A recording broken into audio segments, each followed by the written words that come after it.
여기 이제 공익협업센터라고 그러는데 이제 얘기는 그거죠. 여러분들도 한번 느껴보시면 제가 전에 저도 사무실을 10평부터 시작했으니까 사무실 10평부터 38년 전에 10평. 그러면 10평에서 사무실 10평에서 고객한테 사실은 신뢰를 바짝 높게 세워주기는 좀 어려운 문제가 있지 않겠습니까?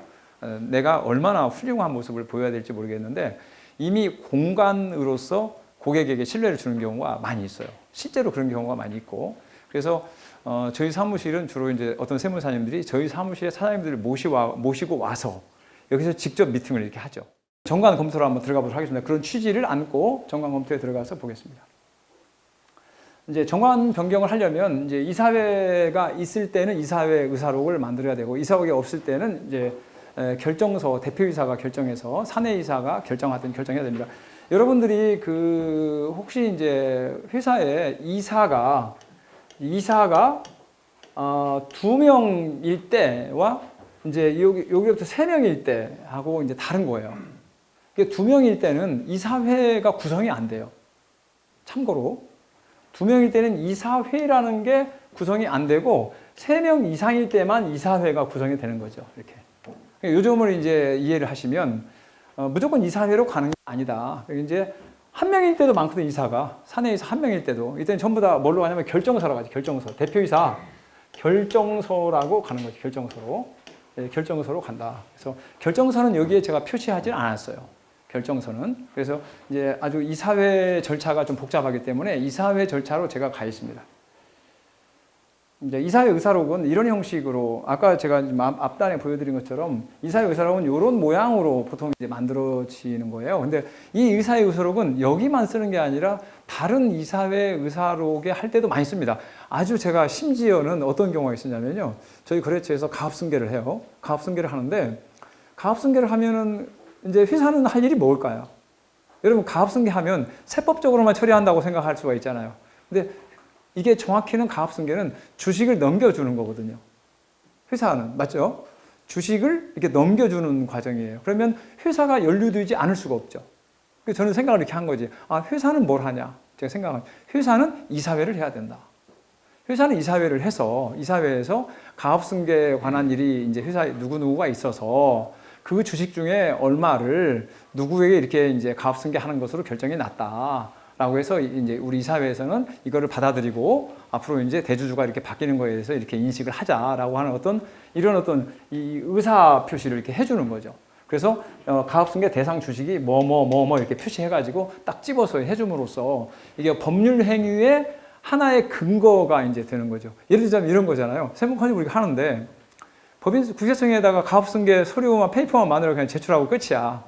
여러분들 근데 내용 속에는 깊이가 굉장히 많거든요, 사실은요. 그 소개가 뭐 업무 사무관 자산도 판단해야지, 비율도 판단해야지, 그 다음에 법률적 요건 다 판단해야지. 근데 납세자한테 여러분이 생색낼 게 없어요.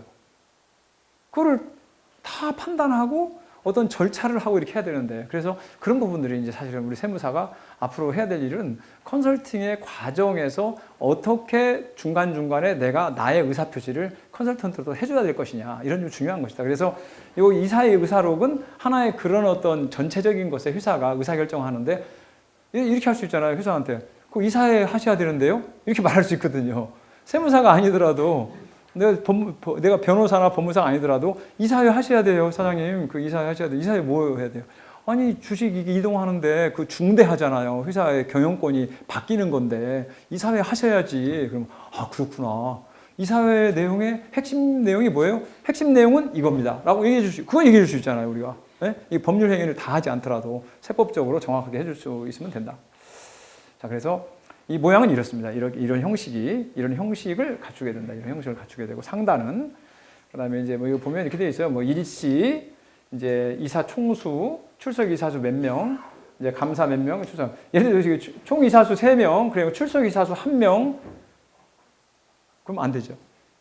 그럼 안 되는 거예요, 이게. 왜냐면 과반수가 의사결정을 해야 되는데, 과반수 이상이 의사결정해야 되는데, 이사 3명, 그리고 출석 이사수 1명 이렇게 표시하면 안 되는 거지. 근데 재미는 또 있잖아요. 이게 이사회를 이날 1월 20일 하는데 이사가 국내에 없어요. 해외 출장을 간 거예요. 실제로. 그럼 예를 들어서 이게 법률적 다툼이 있다라고 할 때는 이제 이 이사들에 대한 그 소재 파악을 할 수가 있거든요. 저기 출입국관리소 하면 나오니까. 딱 돼서 이 이사 없었는데 어떻게 회의를 했냐, 이거 가짜 아니야, 이렇게 하면 사실 다툼이 생기죠. 그래서 가끔 저는 중대한 거 있을 때는 이사나 주주가 국내에 있습니까? 라고 물을 때가 있어요, 제가. 중요한 일은 물어요. 물어서 국내에 있습니다. 그러면 그럼 이사회, 이제 이사회나 주주총회 할 때 실제적으로 다 장소에 와야 되겠죠. 원칙적으로 와야 되겠지만 안 오고 이제 위임해서 이제 하는 경우도 있고 하니까 그 국내에는 있어야 되겠죠. 그런 문제가 있다. 그래서 이제 우리가 그런 거는 고민을 좀 해줄 필요가 있어요. 그래서 그 다음에 이 내용은 이제 이런 형식으로 하니까 여러분들이 이제 보시면 되겠고요. 여기 제목은 이제 정관 전체 변경이다, 이런 내용인 거죠. 뭐 별 내용은 없어요. 이사회 이렇게 해서 정관 변경 하려면 임시주주총회를 해야 되는 거죠.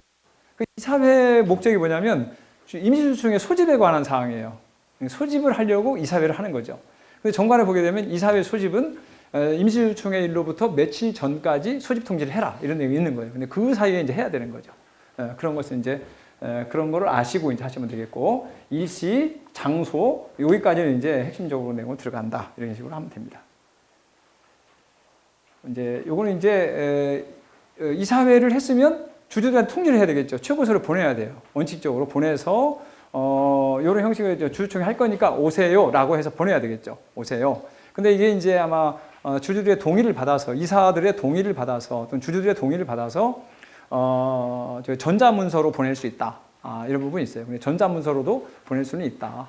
그래서 여러분들은 아마도 제가 볼 때는 메일로 보내셔도 된다, 이렇게 하셔도, 이걸 일일이 우편으로 보내려고 그러면 사실 어려움이 있거든요.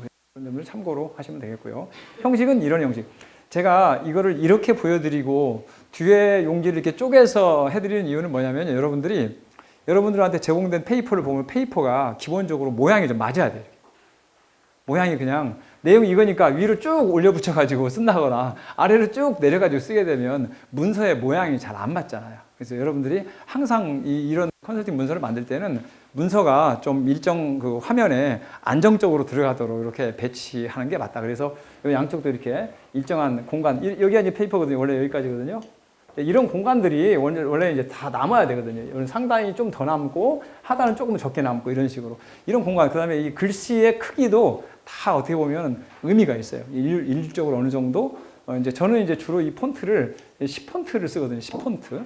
10폰트를 쓰거나 조금 적다 그러면 10.5폰트 쓰거나 조금 넉넉하면 11폰트까지는 갈 때가 있어요. 그래서 여러분들이 아마 글씨 폰트나 글자체 또 이제 이 용지의 배치 상황 이런 것들은 아마 참고를 좀 잘 하시는 게, 기본적으로 내 문서의 품위가 올라가냐 아니냐 달려 있는 거죠. 뭐 내용만 좋으면 되지 품위가 무슨 필요가 있어, 이럴 수는 있는데 절대 그렇지가 않은 거죠. 이제 최고서는 임시주주총회 소집 통지라고 해서 이런 식으로 만들어서 하시면 된다. 그래서 이제 소집 일지가 나오고 정관 전체 변경에, 정관 변경이 이렇습니다. 제가 이제 이제 시작을 하네. 제가 이제 감기에 걸린 것이 아니고 이게 이제 식도염 때문에 말을 오래 하면 이게 기침이 살짝 나오더라고요. 여러분들 감기를 제가 옮기나 그래가지고 감기는 아니다 말씀드리고. 정관 전체 변경이라고 제가 얘기를 했어요. 정관 전체 변경, 정관 일부 변경, 정관 전체 변경. 이 선택을 할 수가 있겠죠. 근데 법무사한테 이제 보통 정관 일부 변경 이렇게 하면 정관 자체를 변경하지 않아요.